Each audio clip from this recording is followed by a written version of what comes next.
A couple years ago, zero trust was all the rage. It's now been replaced with artificial intelligence, but that doesn't mean zero trust has gone away. How many companies or federal agencies have actually completed their zero trust initiatives? How many actually know what zero trust is? Saša Zdjelar, the former senior vice president of security at Salesforce, knows what it is and what it isn't. It's definitely not a SKU or even 5 SKUs. If you need a zero trust refresher, don't miss this throwback episode. I hope you enjoy. This is a Security Weekly production for security professionals by security professionals. Please visit securityweekly.com/subscribe to subscribe to all the shows on our network.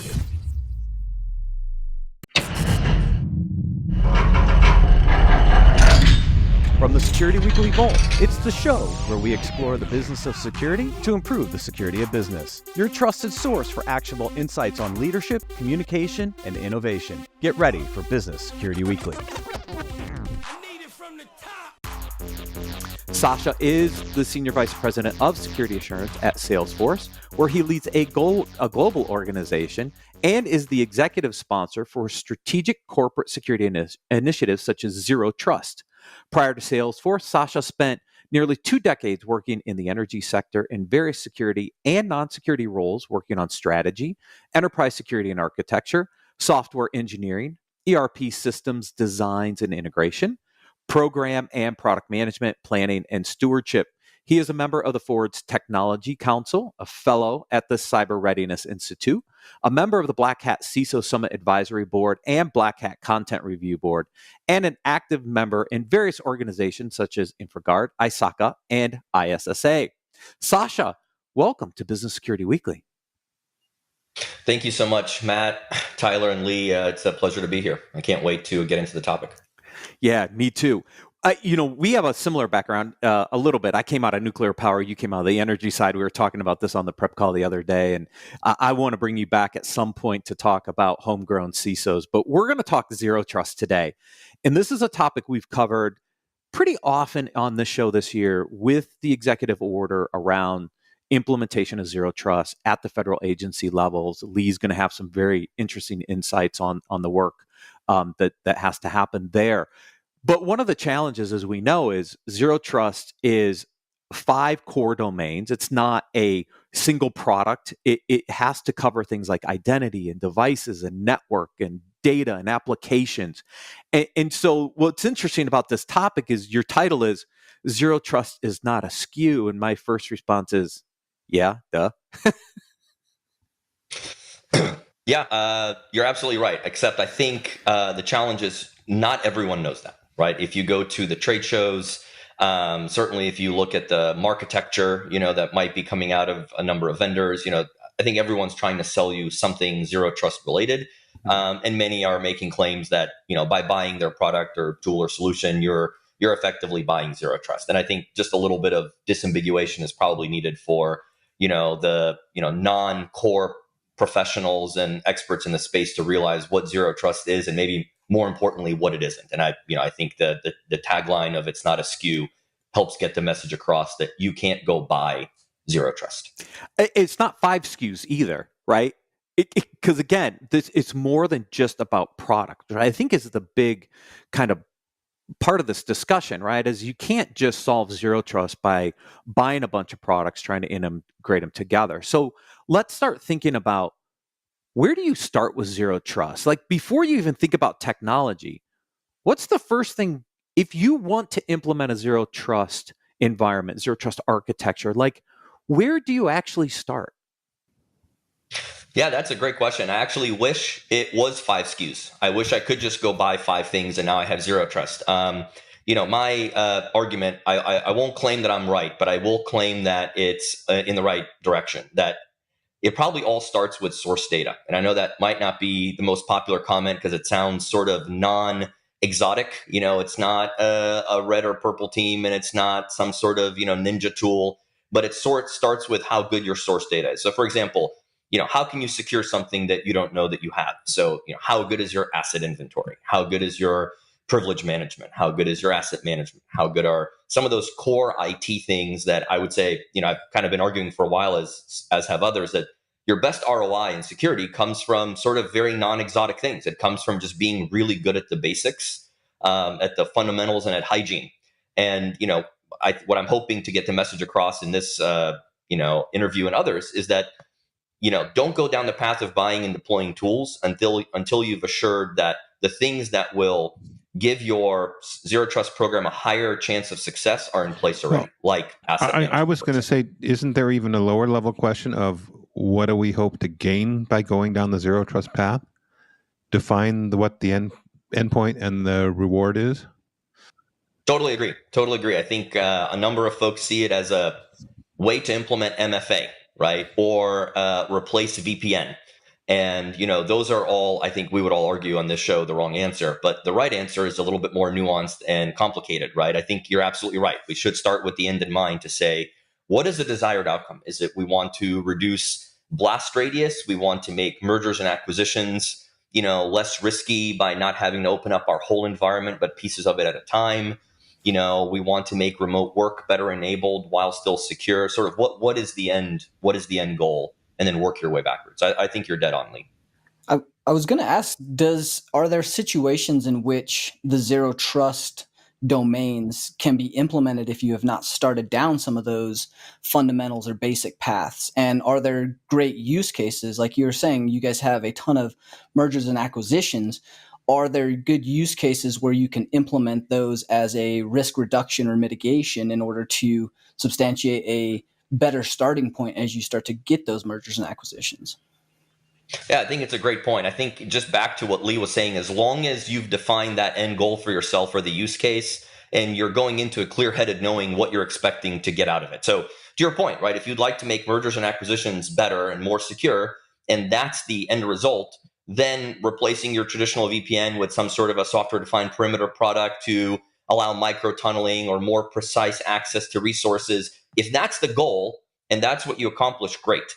But you can't go into it thinking that you will have micro-tunneling and principle of least privilege to every last endpoint on the most, reduced set of ports and services. You won't get that unless you have good source data to start with. But I think you're absolutely right. There are use cases that can be enabled just by doing that. One of them could just be performance, right? You don't have to go for a secure web gateway because it's better or more secure than traditional on-prem proxies, but it might give you the ability to, for example, have better routing to your destinations. It's also more secure because the security stack could involve things like SSL inspection that maybe you didn't have in your on-prem system. So there could be use cases and gains that aren't, all of it, but that are substantial enough, and they don't necessarily have to be security. I'll say one other maybe non-conventional thing that I think zero trust is one of the few initiatives in security in the maybe 15, 20 years that I've been involved that I can see that has the potential to do all three things at once. It can reduce costs, improve security, and enhance productivity.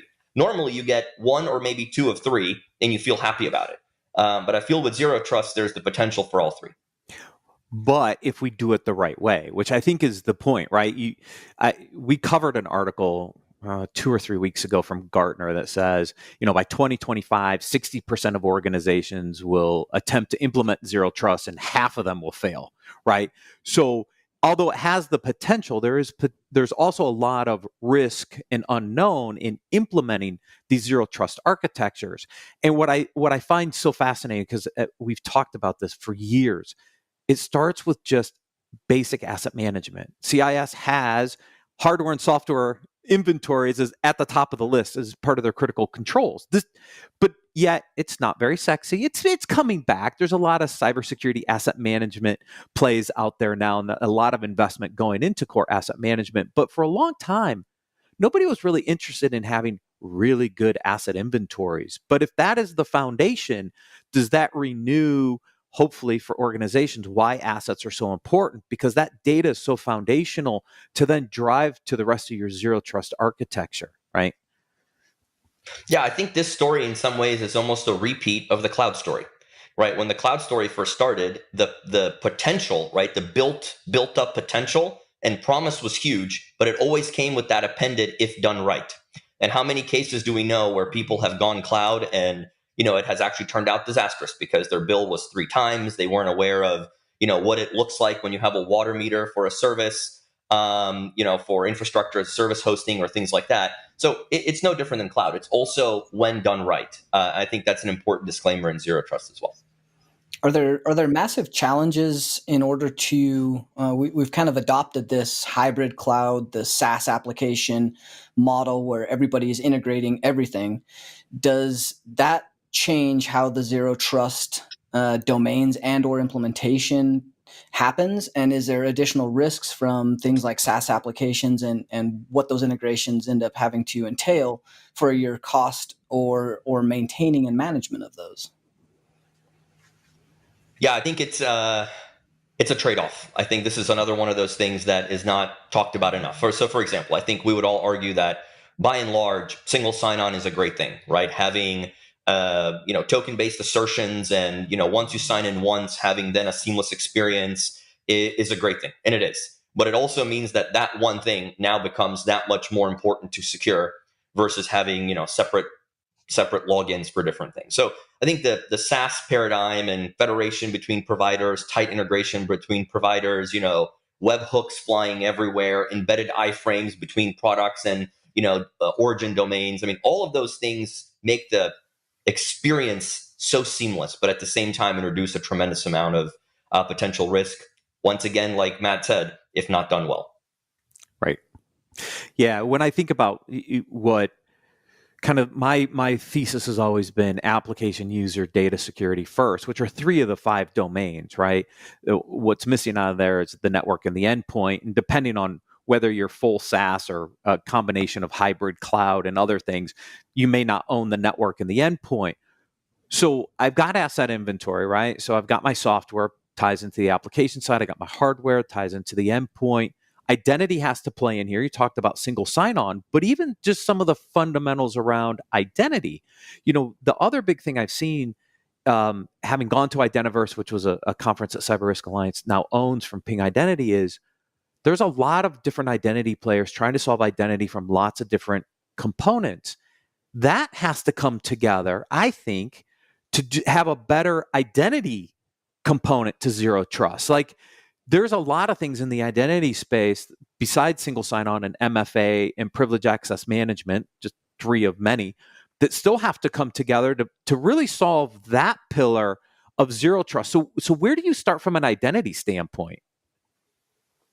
Yeah, and I've seen this both done, like on our theme, well and not well, right? I've seen where things are anchored in, a monolithic on-prem identity store that is then feeding, cloud accounts and federation accounts. And I've seen that work very well because it maintains, a tight degree of control over identities and what they're allowed to do. But I've also seen the opposite. I've seen where cloud-only identities are allowed. There's sprawl. You don't have good tie. You don't have a tie between an account and a persona, which will drive kind of HR nuts in many cases, because then there's not an authoritative enterprise directory that drives it all. So yeah, I mean, I think at the core of zero trust, as you're mentioning, is certainly how good is the identity asserted. I'll also go a step further and say something I don't think the industry talks enough about is once you log in, from that point on, your identity is passed for you, regardless of the technology, with SAML, OAuth, doesn't matter, is passed on. And from that point on, every system is designed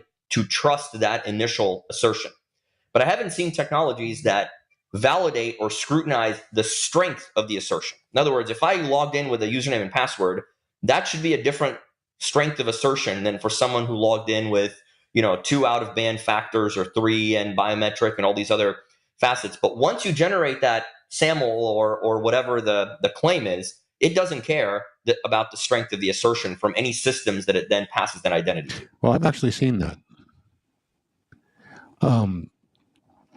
It is actually, there's actually an attribute in Active Directory that can tell whether you've logged in with a smart card or a password. That is an easy, low-hanging fruit to capture, and you can feed it to your IDP. Yeah, for Kerberos and some auth protocols that works, right, but not everything. But some of the more web-centric ones, it's a different paradigm. Right, yeah. And I've also run into applications where you get different access if you're in username and password versus logging in with MFA, like a smart card. So that's there. I'm not saying it's mature. I don't catch me wrong. I think it's an immature space, and I actually think we are going to have to learn a lot about it I sit in the government space, and they're very much focusing on AAL3 type authentication versus 2. And although if I'm reading the tea leaves right, even though they've got all these procedures for determining the authentication strength, I think what they want to see across the board is the highest level, even if it's not required. So, but anyway, I don't mean to steal your thunder. Your point is absolutely fabulous, that we need to be able to differentiate authentication strength versus the data and or other objects that are available. Trying to stay generic there, because I think that would help us, but I don't think we're used to thinking that way. I mean, I think that's the point, is that is not one of the things that's talked about in the mainstream sort of zero trust discussion. The other one that, I was having a chat with Tyler about this as well, a couple of months ago, is once you do all of the, identity assertion, once you do all of the device attestation, is it in a state that you desire? Is it patched? Is it whatever? Is it known good? Is it tied to a tenant, for your MDM that is yours? A lot of zero trust implementations after that just turn on VPN, right? They just enable full extension of the network, rather than that being the end of the beginning, right? That's just the end of the beginning of what you should have access to. After that, is this person in an entitlement group that should allow access to this resource? And then is that resource scoped tightly enough to a VIP, an IP, a set of host names, and on what ports and services? And that's, where I think the discussion around source data becomes challenging, because that is not source data that usually lives in some sort of CMDB or a comparable system. App modeling and things like that are still predominantly done sort of by humans. You profile the app, you describe it. It's not really, I don't know of any organization that would say that data is authoritative enough and trusted enough where you would, run the risk of your app not working if it was inaccurate. So, at that point, you have to instrument getting that telemetry from something that's already running, right? EPP or EDR tools that know that, this binary, acme.exe always reaches out to this VIP or these IPs on these ports and services, and have that somewhere, that mapping, that constant mapping of entitlements. That, to me, that is the hard part of zero trust. Deploying agents, that create tunnels, that's not the hard part. The hard part is this underlying stuff that drives access. But that's the stuff we're not actually getting to yet, right? Because everybody tends to make that stop at, hey, we've got zero trust, we've made that connection.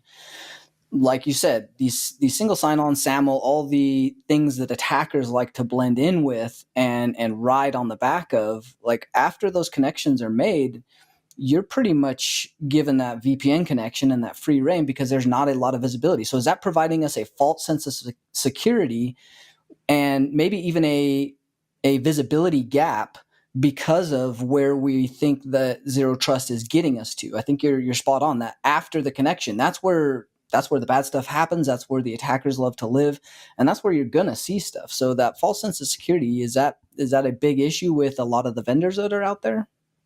Well, I think it back to Lee's comment around defining what the end goal looks like. And this is why I think we're having probably the millionth podcast on the topic of zero trust, is it's just sort of not settled debate yet, right? We don't have a common definition of what the definition of done looks like for zero trust. Is it I've implemented MFA? Is it I've done MFA and I do a little bit of device attestation? Like what is the totality of it? And my argument would be most definitions, even the original ones, from Forrester and others, don't go far enough in defining this last piece, which is, granting the most granular types of access to explicit ports and services, and then re-evaluating that auth N and auth Z on a continuous basis. Yeah, because I think that's where the network component comes into play, right? And once I attest that you are who you are and know your assertion levels, it's how do I create paths for you in the network that it's the only stuff you can get to. You were describing this in the prep call, like, yeah, once you're in, you have access to everything. Well, that's not a zero trust networking principle at all, right? And I would have thought that some of the zero trust network access vendors would have solved some aspects of this, but it sounds like it's still manual and it's not real time. So there's still challenges there with some of these zero trust network access concepts. Yeah, I mean, in my opinion, gets into a little bit of nuance between different solution providers in this space. Some are a little bit more capable in this space than others based on my knowledge of the vendor landscape. Some have already thought ahead for the type of analysis you'd want to do of that type of signaling traffic itself, right? I mean, that becomes the new telemetry to really look at, is the signaling traffic for your software-defined perimeter products and what they're granting. And for many corporations, it's providing, in some cases, the very first insights you have into your internal system utilization, right? A lot of traditional systems were generally perimeter oriented and looking at what happens on the north-south boundary. But east-west, what was consumed internally, it was usually not, logged, and there weren't a lot of analytics and insights into it. I mean, you would have to have been, extremely hungry for logs and had an endless budget to consume, switch log traffic, which most companies weren't. These types of technology for software-defined perimeter provide you some unbelievable telemetry, in some cases for the first time ever, into consumption patterns, right? What do baselines actually look like? And there are vendors that know how valuable this is and have built-in mechanisms for that to be easily consumed into, insider threat intel and SIMs and other things. Others have not thought of that angle and have actually made it unbelievably hard to get to that traffic, right? Because it's TLS 1.3 and they have no way to, provide inspection. They have no way to shim off into another system. So to me, this is a little bit of a nuance between different solution providers in this space. Yeah. The other thing you mentioned is about behavior and understanding software behavior and binary behavior, right? You said EPP and the EDR. I think it extends beyond that, right? When you think about application communication and what's communicating with what, we did a segment on here a few months back talking about the SBOM and the evolution of the SBOM beyond just the software bill of materials, but to understand the behavior of those components that are in there. And again, that's another piece of telemetry when you think about application to user to network communications, because if you had behavior baselines, you could then start to look for anomalous or malicious potential behavior, which would then flag somebody that says, wait a minute, did something get compromised in my network? And we're not far enough along that path yet, which would be a zero trust component, I would think.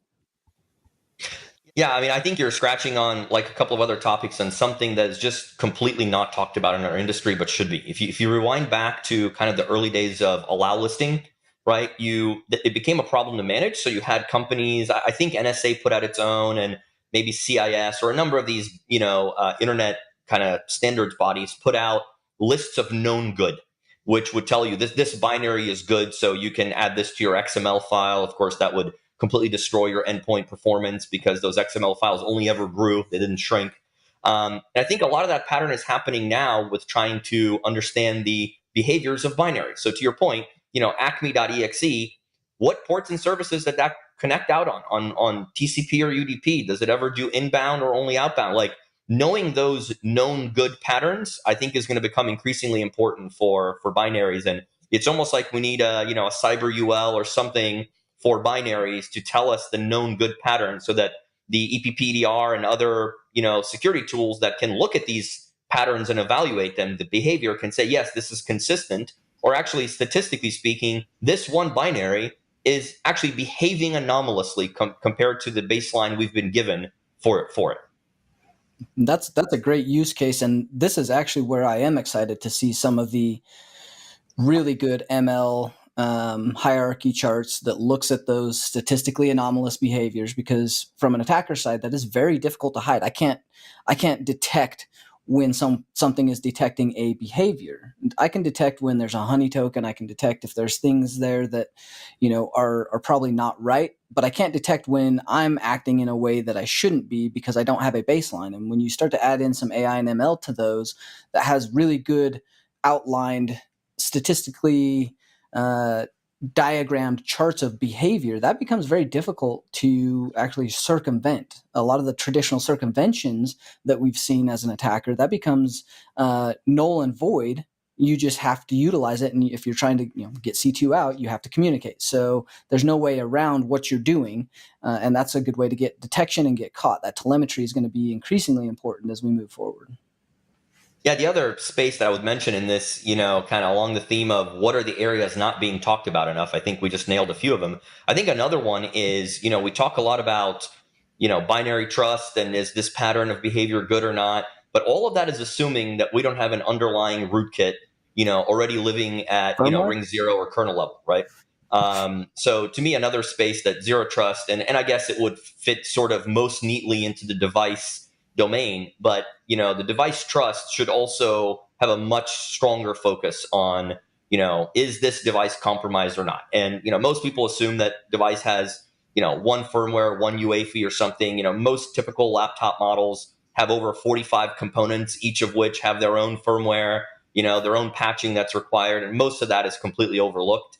If you look back the last few years, the Spectre and Meltdown and other examples where firmware has been the difference between a secure or an insecure system, I think that's another area that in the zero trust discussion just doesn't get enough attention, is how important firmware security is. Yeah, without that firmware integrity, there is literally nothing that can be trusted at that level. You have the ability to manipulate the system and traffic, which is, if only there were a good company or two that was doing more firmware security analysis and validation, that would be great. There's a couple good ones out there, but it brings up a very valid point. We have the debate about whether the agents at the OS user level or at the kernel level, it doesn't really matter if the firmware has been compromised, right? Because it's going to compromise the entire device. So, I would like to see people focus a little further down the stack, because we have seen, firmware attacks that have, definitely compromised the endpoint, regardless of what other agents, EDR, EPP was running on it. So it is another valid area of concern that, yeah, you're right. It would fall in the device domain, but it's not talked about enough. People think the EPPs and the EDRs are enough. I had another question. I'm wondering if people are thinking about the mindset of, being aware of exactly what connections are permitted from the endpoint. I mean, today, right, you got a remote worker, they want to get something that's not allowed through the perimeter, they just turn off the VPN and they go for it. And actually, in many places, the idea of limiting outbound connections through your perimeter, which is something we've done for 25 plus years, is foreign. And I'm thinking, have we got a culture change in front of us? Yeah, I mean, I think it's the answer is almost inevitably yes. I can't see how we don't. At least that's my take. Especially with work at home and all of the integrations to cloud platforms. It may not even be that SaaS application's cloud platform. I mean, everything has to communicate with Azure, with AWS, with all of the places that the SaaS applications live and are hosted. And so your ability to do a lot of that traditional outbound filtering and, the deny all as a default has kind of went out of the wayside, especially with the work from home aspect. And now we're at a different conundrum where we're trying to decide, is the work from home back to the office and then out to all the cloud applications, is that even something that is feasible to log and monitor with the level of detail that and amount of data that is coming out of those things? So we really have to be very, very diligent and very intentional for the things that we are logging and looking at. Otherwise, we end up with the log fatigue. We end up with too much data that nothing happens, or we end up with a time delta in which that data is irrelevant because the attackers moved on. Yeah, actually, this is a little bit to the point that I made at the beginning, that zero trust can be an initiative that saves money. I mean, this is an example where I know many companies that they sort of have enjoyed the fact that they haven't had a network during COVID. And, whether people are going back or not to the office is almost irrelevant. They don't want a network, right? It is from a security perspective and from a cost perspective, if you can get to a functional, performant, secure method of not needing a network, it is far better not to have one in every way. So, I know a lot of companies that are using this opportunity to be able to switch, for example, from expensive global MPLS circuits to public internet circuits, or from running their own network at their company and carrying the capital and depreciation of expensive switching and networking gear and access points, to just purchasing managed internet, right? Just public internet, sort of the coffee shop concept. So I think there are genuine cost reduction prizes that can come with zero trust being fully implemented. But does that risk shift from the corporation to the different providers in which you're now trusting? Does that actually take the risk away from the organization, or is that more of a liability shift rather than a risk and threat mitigation? Yeah, I think the answer back, unfortunately, to Matt's original point of if done well, right? If done well, it can be very managed risk. For example, if all of your traffic is riding down fully encrypted tunnels and you have always on, tunneling to trusted resources, I less of a concern than if you don't have those things. Visibility, right? If you before had some visibility through on-prem proxies, and now you have a public network and you don't know where it's going, but you haven't yet implemented some sort of a secure web gateway solution that's always on, again, you could be losing visibility. That's not a great thing. DLP loss, loss of intellectual property. We also have the Great Resignation still very much happening. And, more and more there's a risk of people kind of walking out the door with the types of materials that might be prized by another employer. Your ability to detect that and prevent it is also very different, whether you have a public network, coffee shop network, or your own network. Mm-hmm. So there certainly are risks and trade-offs. Yeah. I mean, I predicted we'd see this day where I might not own the network, I might not own the endpoint, but I still own the app user data stack, right? And those are the 5 components of zero trust architecture. So, what I'm interested in is, do you really focus on the network and the endpoint? Maybe you do, maybe you don't. It depends on your environment. But app user and data, you're going to have to get your arms around, because I don't see that ever coming out of the purview of the security team anytime soon, because those are the core components you control as an organization. And maybe the network and the endpoint aren't enough, but it goes back to Lee's point at the beginning, which is, what's your end state? Like, what are your goals for zero trust? And then what are the right components to bring to the table to actually get there? Yeah, and actually, just to add to the point Tyler was just making, I've spent probably my career relatively evenly split between security and core IT. And, let's say you take that same, kind of public cloud or public internet approach at your office, but it's a call center. Now that's a mission critical thing where you no longer own your own, failover, your own QoS for audio, traffic priority, things that may actually ruin your brand and your business if you're not careful about it. I mean, I've seen multiple instances of that. Yeah. Saša, fabulous conversation. We could go on forever, but thank you so much for joining us on Business Security Weekly. Thank you, Matt, Tyler, and Lee. It was a pleasure. It was all mine, and I look forward to another opportunity to engage with all of you. Same here. Yeah, absolutely. Absolutely.